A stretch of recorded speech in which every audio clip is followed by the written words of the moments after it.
Hi மக்களே, welcome to Nisha novels. நீங்கள் பார்க்க போகிற கதை தேனை அள்ளி சென்றவனே. வாங்க கதைக்குள்ளே போகலாம். முதல் அதிகாலை சூரியன் தன் வரவை அனைவருக்கும் எடுத்துக்காட்ட அந்த அறையினுள் சுருண்டு படுத்திருந்தால் தேனை போன்று இனிமையான ஒருத்தி. அவள்தான் மதி. மதி எனும் தேன்மதி.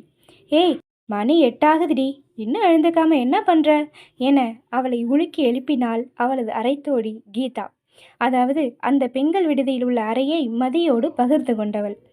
மதி மெதுவாக போர்வையை விலக்கியவாறு கண்களை கசக்கிக் கொண்டே தன் அருகில் இருந்த தனக்கு மிகவும் விருப்பமான கிருஷ்ணன் படத்தை பார்த்து நொடிப்பொழுதில் மனதில் எதையோ நினைத்தவாறு எழுந்தாள். அடியே, எவ்வளோ நேரண்டி எழுந்துக்க? இன்னைக்கு காலேஜ் போகணும் தெரியும்ல. இவ்வளவு நாளாக லீவில் இருந்துட்டு இப்போ சீக்கிரம் எந்திரிக்க பிடிக்கலையா உனக்கு என அவளை வசைப்பாடியவாறே தான் வேலை செய்யும் தனியார் கம்பெனிக்கு கிளம்பினாள் கீதா. மதி லேசாக புன்னகைத்து, விடுடி கீத்து, அதெல்லாம் நேரத்துக்கு சரியாக போயிடுவேன். நீ என்ன இவ்வளவு சீக்கிரமாக கிளம்புற என கேட்டபடியே குளிக்க தேவையானதை எடுத்து கொண்டிருந்தாள். ஆமாம், இன்னைக்கு ஏதோ எம்டி வராரா, அதனால் காலையிலே மீட்டிங் வச்சுருக்காங்க, அதான் சீக்கிரம் போகிறேன். மதி சொல்ல மறந்துட்டேன், காலிலேருந்து அன்பு 5 தடவை ஃபோன் பண்ணிட்டான். நீ எடுக்கலைன்னு எனக்கு ஃபோன் பண்ணான்.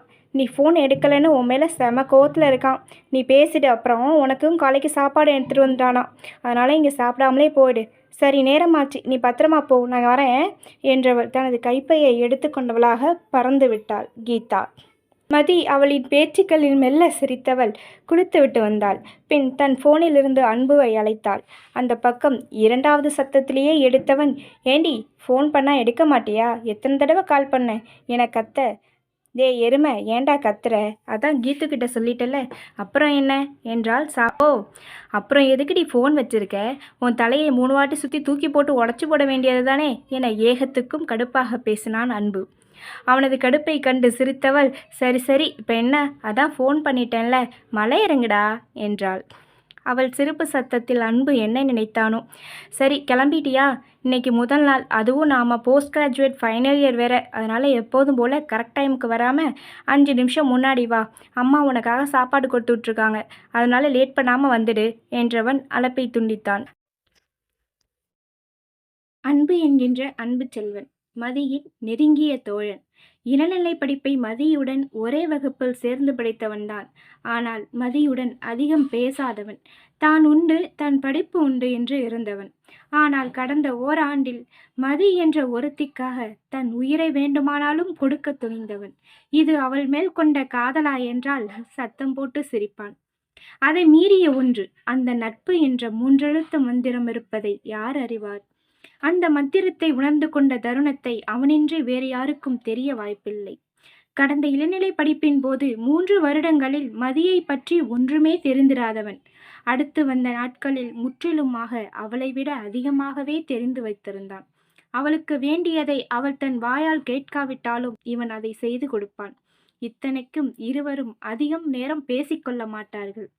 அங்கே இங்கே என்று சுற்றி திரிய மாட்டார்கள். ஆனாலும் நட்புக்கு இலக்கணம் இவர்கள்தான் என்பது போல தங்களது வாழ்க்கை பயணத்தை மேற்கொண்டார்கள்.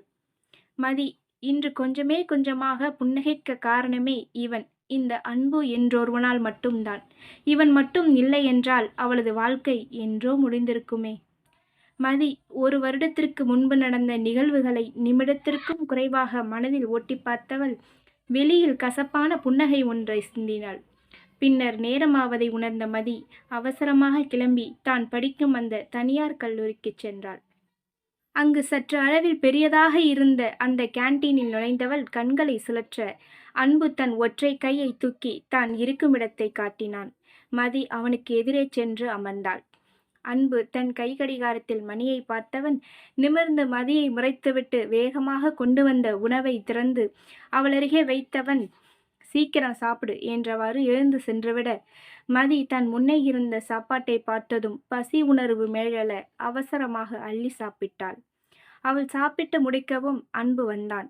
மதி, வேற ஏதாவது வேணுமா என்று கேட்க, இல்லடா, வயிறு ஃபுல்லாயிடுச்சு, வேற எதுவும் வேணாம், நம்ம கிளாஸ்க்கு போகலாம் என்றாள். சரி, நீ போ, நான் அப்புறம் வரேன் என்று அன்பு சொன்னதும் மதியும் அவனை புரிந்தவள் போல கிளம்பிவிட்டாள். எப்போதுமே மற்றவர்கள் வாய்க்கு அவளாக இருக்க விரும்பாதவன்தான் அன்பு. அதுவும் மதியென்று வந்துவிட்டால் ரொம்பவே கவனமாக இருப்பான். அன்பு என்ற ஒருவன் அமைதியானவன் என்று நினைத்தால் அது முற்றிலும் தவறு. சட்டென கோபம் கொள்பவன், ஆனால் குணம் உள்ளவன். அவன் கோபத்தில் வார்த்தைகளற்ற பாசம் இருப்பதை அறிந்தவள் மதி ஒருத்தி மட்டுமே. மதி தன் வகுப்பறைக்குள் வந்தவள் தனது இடத்தில் அமர அவளை சூழ்ந்து கொண்டு, ஏய் மதி, நம்ம டிபார்ட்மெண்ட்டுக்கு புதுசா ஒரு ஹெச்ஓடி வந்திருக்காங்களாம் என ஆர்வமாக சொல்ல, மதியோ அப்படியா என கேட்டு சிறு புன்முறுவலோடு நிறுத்தி கொண்டாள். விஷயத்தை சொன்னவர்களுக்குத்தான் சப்பென்று ஆகியது. ஆனாலும் அதை மறந்து வேறு கதை பேச ஆரம்பித்து விட்டார்கள். அவர்களுக்குத்தான் தெரியுமே மதியின் எவரிடமும் ஒட்டாத குணத்தை பற்றி. ஆதலால் யாரும் அதை பெரிதாக எடுத்து கொள்ளவில்லை. சற்று நேரத்தில் பெல் சத்தம் நீண்டு அலற அனைவரும் வகுப்பினுள் வந்து அமர்ந்தனர். அன்பு மதிக்கு நேர் பக்கவாட்டில் வந்து அமர்ந்தான். திடீரென்ற ஒருவித சலசலப்பு தோன்ற மதி நிமிர்ந்து வகுப்பறை வாசலை பார்த்தாள். அங்கு நெடுநாயகமாக வந்தவனை பார்த்தவளது கண்கள் பெரிதாக விருந்து தன் அதிர்ச்சியை வெளிப்படுத்தியது. அவள் மனமோ, அவனா இது என கேள்வியை கேட்டு, ஆமா அவனேதான் என்ற பதிலையும் சொல்லிவிட்டு சென்றது.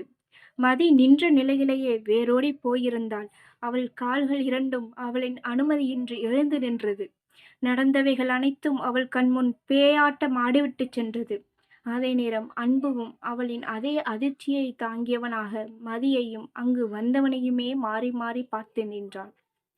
நீலவண்ண சட்டையில் ஃபார்மலாக டக் செய்து இதழ் பிரியா புன்னகையுடன் தன் ஒரு கையை பேண்ட் பாக்கெட்டில் நுழைத்து மெதுவாக, அதே சமயம் கம்பீரமான நடையில் அவள் கண்களை பார்த்தவாறு, அதே சமயம் அதை மற்றவர்கள் கவனிக்காதது போல வந்தான் அந்த ஒருவன். வந்தவன் மேஜையின் மீது லேசாக சாய்ந்து நிற்க அவனது அந்த தோற்றத்தில் அங்குள்ள பெண்கள் கண்ணெடுக்காமல் அவனையே ரசித்து பார்த்திருந்தனர். அவன் சின்ன சிரிப்புடன், good morning students, all sit down please என்ற அவனது ஆளுமையான குரலுக்கு அங்குள்ள பெண்கள் மட்டுமல்லாமல் ஆண்களும் அடிமையாகினர். இருவரை தவிர, அது மதியும் அன்புவும். மதி இன்னும் திகைப்பிலிருந்து விலகாமல் அவன் அமரச் சொல்லியும் நின்றிருக்க, வந்தவனோ கூர்மையான பார்வையால் அவளை துளைக்க, மதியின் அருகில் இருந்தவளோ, ஏய் மதி உட்காரடி என அவளை இழுத்து உட்கார வைத்தாள். வந்தவனது கண்கள் அனைவரையும் ஒரு முறை சுற்றி வர அன்புவிடம் மட்டும் ஒரு நொடி நிலைத்து பின் சென்றது. பின்னர் பேச ஆரம்பித்தான். வெல், ஐ ஆம் தயாளன், கம்மிங் ஃப்ரம் பெங்களூர். இன்னிலிருந்து நான் தான் உங்களோட டிபார்ட்மெண்ட்டோட ஹெச்ஓடி அண்ட் நீங்கள் எல்லாம் ஃபைனல் இயர் ஸ்டூடெண்ட்ஸ். ஸோ உங்களோட ப்ராஜெக்ட்ஸ் முழுக்க நான் தான் மேனேஜ் பண்ண போகிறேன் என்றவன் இன்னும் சிலவற்றை சொல்லினான். ஓகே, வந்த முதல் நாளே படிப்பை பற்றி பேசினா உங்களுக்கு பிடிக்காது, போர்னு சொல்லுவீங்க. Okay, let's introduce your self என்று சொல்லி கையை மார்புக்கு குறுக்காக கட்டிக்கொண்டு நின்றான் அந்த ஆணழகன். ஒவ்வொருத்தராக ஆரம்பித்து அன்புவிடம் வர அன்பு தன் முகத்தில் எதையும் காட்டாமல் இருக்க ரொம்பவே கடினப்பட்டாள். இருப்பினும் தயாவின் கண்களை பார்த்தே பேசினான். I am Anbuselvan, coming from Chennai என்று சொல்ல அவனது நேர்கொண்ட பார்வையை தயாவால் உள்ளுக்குள் மெச்சாமல் இருக்க முடியவில்லை. அடுத்து அடுத்து என்று மதியின் முறை மற அவளால் எழுந்து நிற்க முடியாமல் கால்கள் இரண்டும் பின்னிக்கொள்ள முயன்று தன்னை கட்டுப்படுத்தியவள் அவன் கண்கள் இரண்டும் தன்னை துளைப்பதை காணாமல் விழித்தாழ்த்தி, I am Thenmathi, coming from என்று நிறுத்த, தயா ஒருவித இறுக்கம் கொண்ட குரலில் பெங்களூர் என்று சொல்ல, மதி சட்டென அவன் முகம் பார்த்து நிமிர்ந்தவள் முழிக்க, தயாவோ சாவகாசமாக, இல்ல சென்னையா பெங்களூரான்னு கேட்டேன் என மாற்றினான். அவன் அப்படி கேட்டதும் மதி பல்லை கடித்தவள், சென்னை என அழுத்தம் திருத்தமாக சொன்னவள் அமரப்போக, தயா, ஆன் 1 minute மிஸ்ஸஸ் என்று வேண்டுமென்றே ஆரம்பித்து நிறுத்த மதி அவனை பொசுக்கி விடுவது போல பார்த்தாள். Sir, I am miss Thenmathi, not missus என்று அழுத்தமாக சொல்லிவிட்டு அமர்ந்தாள்.